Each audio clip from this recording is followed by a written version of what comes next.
Good morning, everybody, and welcome back to Lopes on Movies. My name is Joey Lopes, and today I am joined by Connor. Hey, Joey. And Kyle. Howdy. So, hey guys, it's good to be back. It's been, I think, 2 weeks since we did an episode, because we've been... Feels like months. Slacking as usual. Feels like a very long time. It does feel like a very long time, but, it's all because of this coronavirus, man. Like, normally we'd be going out to the movies all the time, but now it just, what are we going to see, What's coronavirus? What do you mean, what's coronavirus? What kind of bit is this? You know exactly what coronavirus is. Oh. It's a fake virus that media made up. I thought that was done. No. A lot of people think it's done, but it really has only just begun. I don't believe that there was ever any downturn in the, in the cases. I think there was for like 12 hours, and then we reopened everything. And then it just started going way back up. So everybody, please be safe. We're not out of the woods yet with this thing, but we are certainly still able to sit at home and watch movies. Not a lot of new movies, though. Not too many new movies, I was going to say. Yeah, but there are a handful, and we're going to talk about one of them that you're able to rent on demand as we speak. But before we get to that, we're just going to do what we have done a decent amount of times over the past couple months and dig into some movie news. Because despite there being few movies, there is still stuff going on, and some of it is very interesting. For example, did you guys know that the Oscars have been pushed back to April 2021, and what? The eligibility period for Oscar-nominated films for this year is extending to the end of February instead of the end of December of this year? Wow. Yeah, so I have a theory on this one. This is all an attempt to, prevent The Invisible Man from winning an Oscar. Oh, that's what you think? Yeah, I'm not happy about this. I mean, it's between The Invisible Man and like Trolls World Tour and Capone. And Capone. Capone might be up for Best Picture at this point. Yeah. Hey, absolutely. right now Tom Hardy for Best Actor is what I'm saying. Yeah. He might be leading that award right now. I'm gonna tell you right now. I think out of everybody that has seen Capone, we're probably like 75% of that number. So that includes Oscar voters. So even if Tom Hardy somehow got nominated, he would not win because everybody would see his name and go, "What's Capone?" Yeah, but they like Tom Hardy. I guess they like Tom Hardy. Maybe they just assume that he was the best performance because he's Tom Hardy. Yeah, they're not going to know anything about the movie. They're like, oh, an Al Capone movie. All right, he was probably good in that. Yeah. Did not realize it was a movie about old Al Capone. I mean, they're not going to give it to whoever the lead voice actor in Trolls was, I guess. So, but, Do you think Matt Dillon will win a Best Supporting Actor? I hope so. I love that character. Character's great. Matt Dillon needs to get back into the limelight, and that's what we're here to talk about today. We're here to talk about Matt Dillon. Matt Dillon's declining career. Oh boy, I think he's been doing okay. He's character actor. He's been in some things. He was in that serial killer movie. Yeah. What was that? Something Jack. Something about Jack. Something about Jack. Yeah. You don't know Jack. I think that's. I don't think it's called You Don't Know Jack. It might be called You Don't Know Jack. It's not. It's not called You Don't Know Jack. I thought that was the direct to HBO movie about like Dr. Kevorkian. Yeah, You Don't Know that's Jack. what I was Isn't thinking. That what that I is? knew that there was some movie that was called You Don't Know Jack that was not based on the popular game You Don't Know Jack. That's what you're talking about. The Al Pacino Dr. Kevorkian movie, is that right? Yep. Yeah. Okay. But no. We could use Dr. Kevorkian these days, We're thinking about the house that Jack built, I think is what it's called. Yeah. But we digress. Point is, there's a few other fun movie news things. AMC Theatres has put out a statement saying they are in substantial doubt that they can stay in business when they finally are able to reopen. They think that it's over. They're almost at the point of throwing in the towel. I'm not sure how much of that is just them talking like really excessively and flowery, because I feel like the CEO of AMC, like, remember when he came out against whoever was putting their movies on demand, and the guy was like fuming at the mouth, angry. So I think this guy is just really passionate and is prone to saying some wild things to the media. But I mean, I hope they don't go out of business. yeah. I mean, you never know. They're the biggest theater chain in the country. Like that would be insane if they went out of business. Yeah, I read an article too that it was like in recent days because I think that statement about being in substantial doubt, and it was like one of the top stories on CNN in the entertainment section. Analysts are saying that there's it's a little too early to just say that. I mean, they haven't made any money during this entire, coronavirus shutdown, so it does make sense when you're already, struggling against modern, like watching of film, where it's from home, and then if you have Universal, there's things working against them clearly, but they do plan to reopen. I mean, some places I think they're already open in some parts of the country, but I guess there's a plan to reopen in July. Right. Yeah. So, which is interesting. I wonder how that's going to go.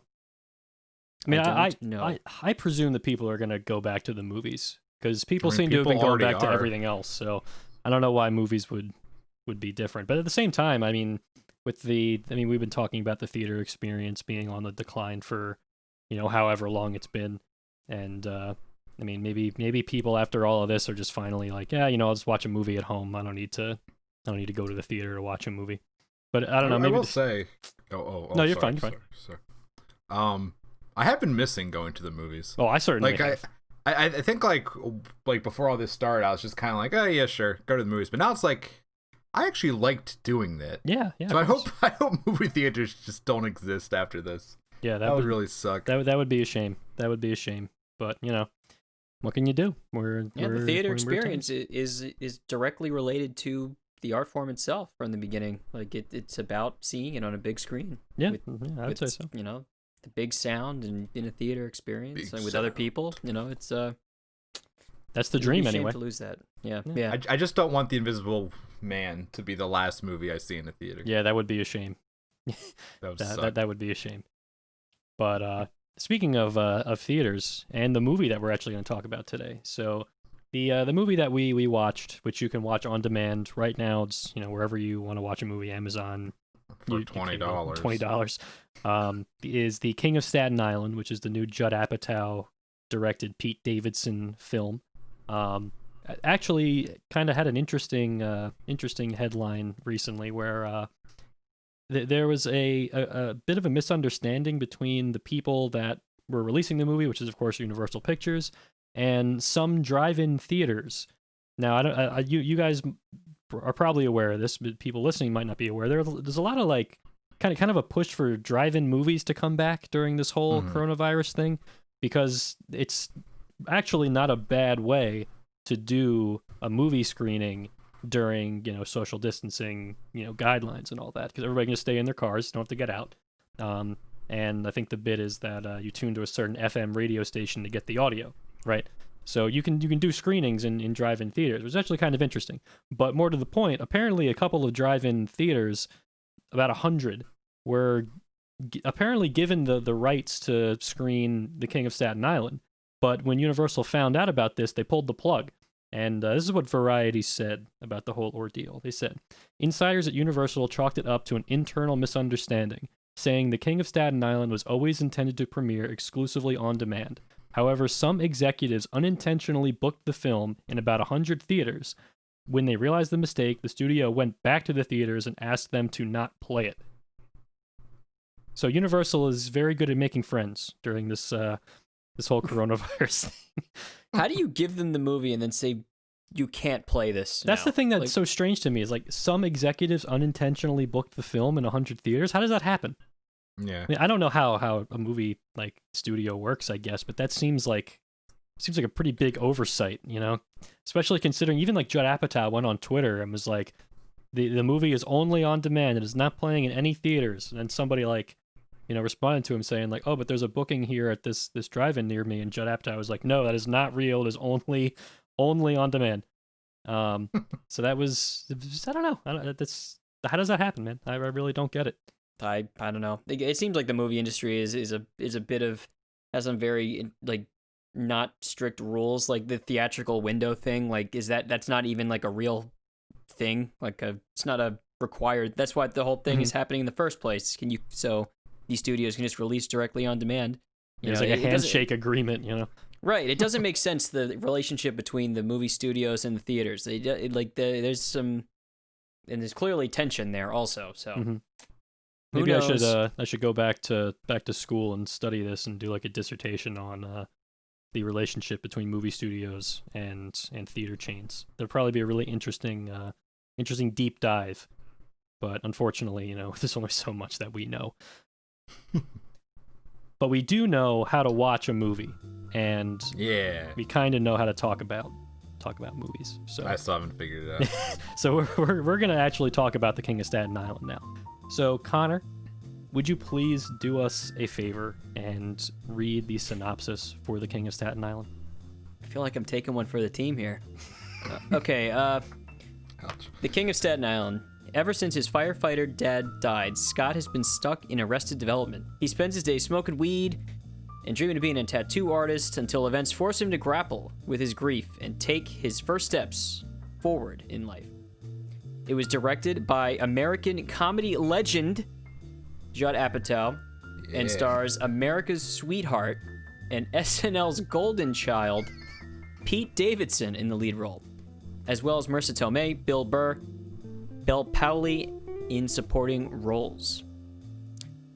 Kyle. Yeah. The King of Staten Island. What'd you think? So, King of Staten Island had a kind of a weird, like, saga for me. When they first released the poster, I thought it looked like the stupidest movie in the world. It looked like some bad, like, Adam Sandler joint. And then the trailer came out. The trailer was like, okay, you know, this looks okay. This could be interesting. This doesn't look like a, you know, crap. And then I saw the movie, and I thought, I don't know, I thought it was okay. Oh man, so much like build up there, only for it to just kind of, you know, go over with a, you know, okay. I will say, for a movie that, you know, a month ago I thought I had no interest in, it was better than I thought it would be. I think there's certainly problems with it that we'll surely go into. But, you know, all things considered, I thought it was okay. I didn't have any problems with it. Yeah, I mean, like I wouldn't spend $20 on it if I didn't and it's already. Way too long. Yeah, I mean, I'm kind of in the same boat. I mean, I don't really know that much about Judd Apatow. I wouldn't call myself a Judd Apatow guy. And that's not because I've seen like a million Judd Apatow movies and haven't liked them. It's more that I haven't seen that many Judd Apatow movies. I've realized this recently. You haven't seen This Is 40? No, I haven't seen This Is 40. I haven't seen The 40-Year-Old Virgin. Wow, he's like a producer on a lot of things too. Oh yeah, I mean, like, his name is everywhere. He's one of the biggest any, guys. Yeah. Any comedy film of the past, you know, 15 years, he's got his hands in it somehow. So the whole Judd Apatow like thing, like he's been a huge force in comedy films over the past, you know, 2 decades or whatever. So obviously his influence extends very far. I think the common thing about his movies, the movies that he directs, the things that people always say is that they're really long and they have a lot of actors kind of improvising. He's very big on just kind of letting actors do their thing, and because he hires comedians, right? He's a comedian and he hires comedians to be in his movies. So he has them riff and do stuff, and then the movie ends up ballooning to like ridiculously long length because he lets these scenes drag on really long. So that's the common criticism of the Judd Apatow thing. To this movie's credit, it is very long and very much too long, but I don't think I ever felt like the scenes were like dragging on. Like it didn't feel like a bunch of actors mugging and like doing bad improvisation bits. Yeah, I would agree. It's not noticeable at all. Like it felt a little. Yeah, it was more designed. Like it felt like the script had a bit more of an influence on the storytelling than the actors, and they're just kind of going for it, which is good because I think that's something that I really don't like to see in movies. Like whenever you see a scene that's just like going on and on and on, and the actors are just everyone trying to one up each other with their jokes. It's like embarrassing, you know. It's like you like the shift in your seat. It's like, oh, make it stop. So to this movie's credit, there's none of that. It does feel like a real movie, but it is definitely, to me, it's a very thin story with some fairly thin characters stretched to way longer than they can really support. I think the this was actually the first time I ever heard Pete Davidson speak, which I think is kind of funny because. What were your initial thoughts? Well, I had no idea what he sounded like. I mean, my experience of Pete Davidson is that I know that he actually came here to the University of Delaware, not that long ago, like at most like 2 years. It was when he was still with Ariana Grande, if I remember correctly. Yes, that sounds familiar. So I remember the advertising for that, and I know I've seen his face a few times here and there, but I haven't heard any of his comedy. I never heard him talk. The only thing I knew about him going into this was that I have friends and people that I know who would say that he's not funny and kind of obnoxious. And I don't know if that's true. I'm just repeating what I hear from people, right? So my impression of Pete Davidson was pretty much nothing going into this. And going out of it, I mean, this is probably a good first thing for Pete Davidson, because I actually thought he was pretty charismatic and charming. And Did you think he was funny?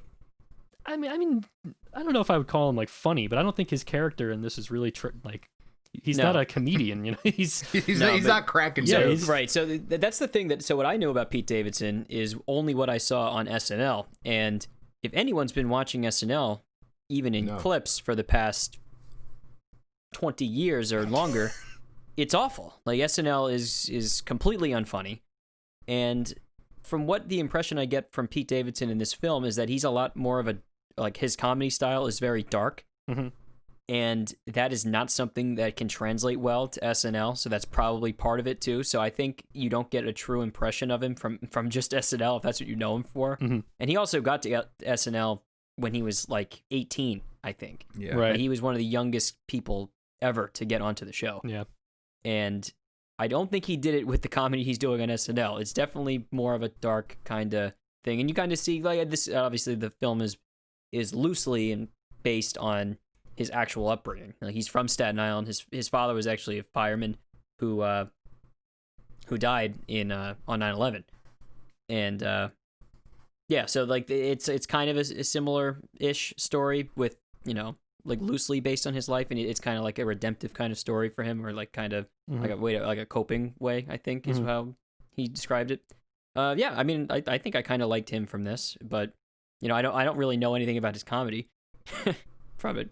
Yeah, I mean, like watching this has not made me a Pete Davidson fan. I'm not gonna go seeking out his stand-up sets now, thinking like, oh yeah, this guy's really got something going. But I mean, if he wanted to act in anything else, I'd be okay with that. I think he did a pretty good job. He's pretty charming. He had an interesting voice, and a voice that I wasn't expecting. A lot deeper than I was expecting. He does have a very deep voice, and he's very tall, which I don't think I knew going into watching this. There's actually one joke about his height. He's like 8 feet tall or something. Bill Burr says. You guys like Bill Burr, right? Was Bill Burr a big thing fantastic. for you? Yeah, I am a huge fan of Bill Burr and everything that he does. I saw him at the Garden, and he's just like the best comedian. And unlike Pete Davidson, you kind of get Bill Burr's comedy style through the film because he's just kind of like an angry, like fire hydrant guy. And just the way he like explodes and stuff, and he's like got such a short fuse is kind of his comedy style, which is just awesome. Bill Burr is fantastic in this. Marissa Tomei is fantastic in this. I think everyone is good in this. Like everyone does a really good job. It's very long, and yeah, the problem is the story is very thin, though, I would say. Well, I think the story is like you kind of know exactly what it is from the very beginning, and this is going to be a completely ridiculous callback, but maybe you guys will accept me for this. Remember the movie First Man? I do. The Damien Chazelle, Neil Armstrong movie. I didn't see it, but I remember it existing. So the one issue I had with First Man is that the movie opens with basically like a scene of the death of his daughter, right? And from that point on, there's nothing to learn about Neil Armstrong in that movie, because every single decision that he makes, the movie ties back to his grief from what happened to his daughter, right? So it basically becomes like his character is based on one event, and every single thing about him is tied back to that event. So there's nothing to discover about him for the entire movie, but every time that something happens, it's like you already know why it happened. And I kind of got the same impression from the King of Staten Island with this main character, where from very early on, you hear about how his dad passed away when Pete Davidson's character was 7, right? And then the entire movie is him making decisions that are, catastrophic or he acts mentally unstable, and every single time it's tied back to the fact that he's in grief over the death of his father. So from the beginning that that's everything about his character, and that the entire movie is just going to be him overcoming that one thing, and it just like spinning its wheels over and over and over again for 2 hours until finally there's some resolution. And like it's simple when like they introduce the Bill Burr's character, who is somebody who starts dating Pete Davidson's character's mom, right? It's like from the start, okay, they're not going to get along, but then eventually they're going to learn to like each other. Like it's so obvious, it's so right there as soon as you see it on the screen. So the 2 hours do not go by fast. It's like you're just waiting for everything that is going to happen.